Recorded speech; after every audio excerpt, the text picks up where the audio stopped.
is Michael H. I'm here with Mr. QT, and today we're going to be talking about becoming a successful person. Now, success is not just a destination, it's a journey.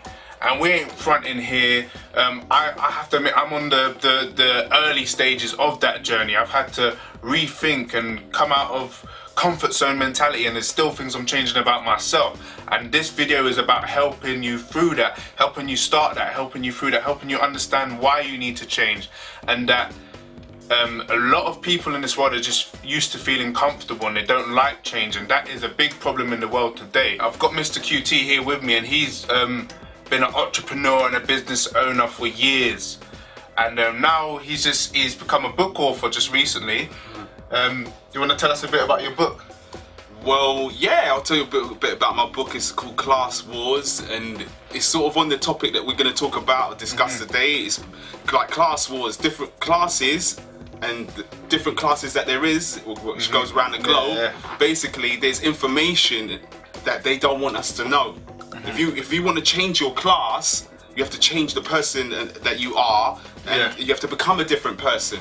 So that way, when you become a different person, you take in information differently. The way you see things, the way you view things, the way you will deal with things becomes totally different. So that's how this is on topic of my book as well. You know, it's about breaking molds, seeing and viewing things differently. Definitely. And can I just add to that, because obviously I've read the book, and you know, it is about what class you want to be in and how to evolve to that. But also, you've got to make your own class and be your own person, and not just following others. Because, as we said, success is a journey, not a destination. If you think, oh, I've reached a class now and I'm just going to sit pretty, that's when you'll fall back down. You've got to keep moving. You've got to keep forever moving. So success is a journey. So you need to keep changing. You need to keep evolving. So Q, what advice or tips or vital key points can you give in achieving that? Well, the first thing I'd say is that you need to start thinking about the things that you do in your life. I mean, the people that you're around, the people that you see on a daily basis, like friends, family, all of these things, you know what I mean? Because they make a big difference in your life when they're around you. And also your environment, you know. Environment is a big thing for me, and I clocked that from when I was young, in fact. If you put me in a certain environment, I do act a certain different way. Obviously, I'm older now, I can control that. But the bottom line is when you're young, you don't have control over certain things, even though you think that you do.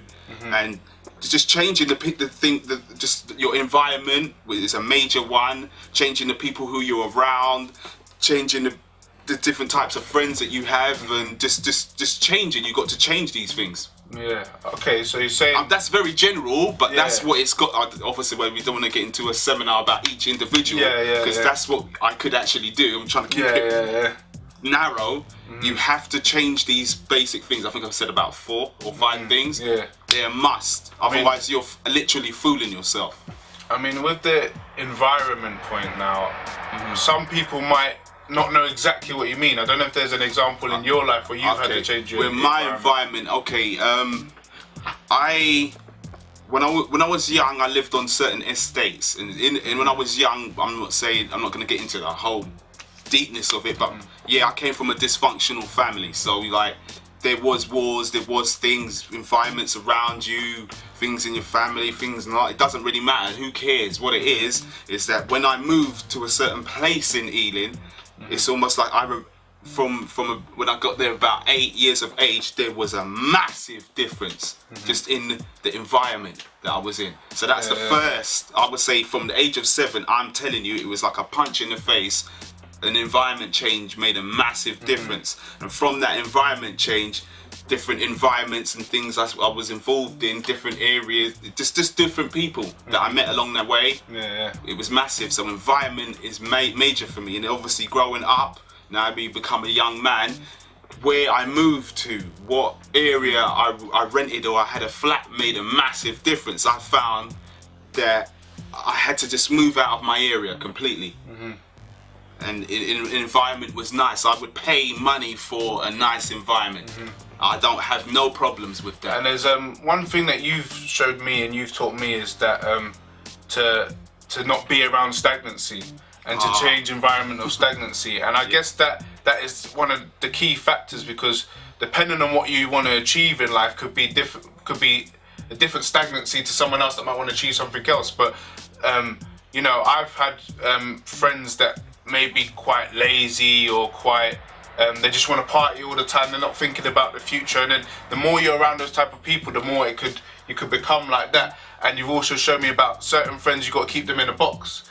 Okay, you said boxes. I've taught him about boxes, and in class wars, you'll see we kept in boxes as people, but you must know how to keep your friends in boxes.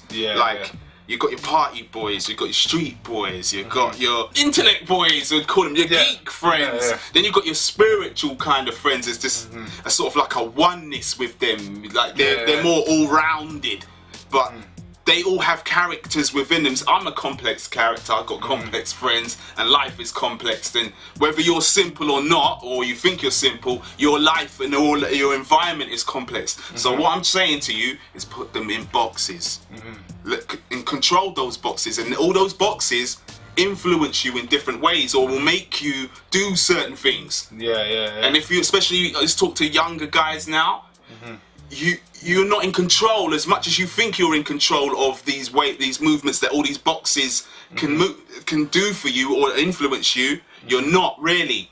You will grow to, but that's only if you're prepared to open your mind and see it and know this. Otherwise, you just live the ether life, I call it.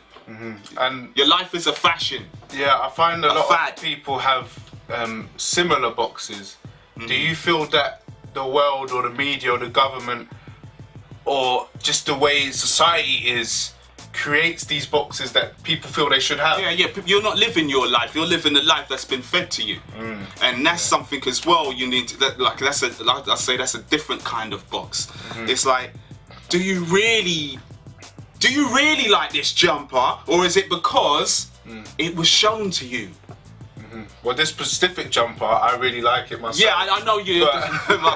But a lot of people out there, they're not living it. They're just every fashion that comes out, they're on it because that's what's been fed to them. If you're a heterosexual man and some weird kind of clothing is promoted to you, and a man shouldn't wear it, but because it's in fashion, you're wearing it. Like why? The jeans down the backside. Yeah, you know I'm hip hop, you know I do music, I'm urban, but you've never seen me wearing any baggy jeans with my bottom hanging out. I know. And now it's tight jeans with bottom hanging. Yeah, tight jeans with bottom hanging. Oh, come on, man, stop the foolishness. So we're talking about becoming a successful person. Now, how does the following fashion limit you from excelling to that successful person? Style and fashion is totally different. And I like stylish things. I like some things that are fashion, maybe, and I like class. But you learn it more as you go along. Certain things are classic. It doesn't. They can't never go out of fashion. They always, or if you feel that it went out of fashion because the ether's winning right now, they always keep coming back. Certain fashion doesn't come back. Style always does. It remains. And that's what you got to carry throughout your life. It's timeless. Timeless. You got to have it timeless, or or you might get a new version of the timeless thing, but it's still the same. I mean, there's fashion, there's clothes, there's cars. The new cars that are out, they're just modern versions of the old style, and they're the ones what people say, I like that. Why?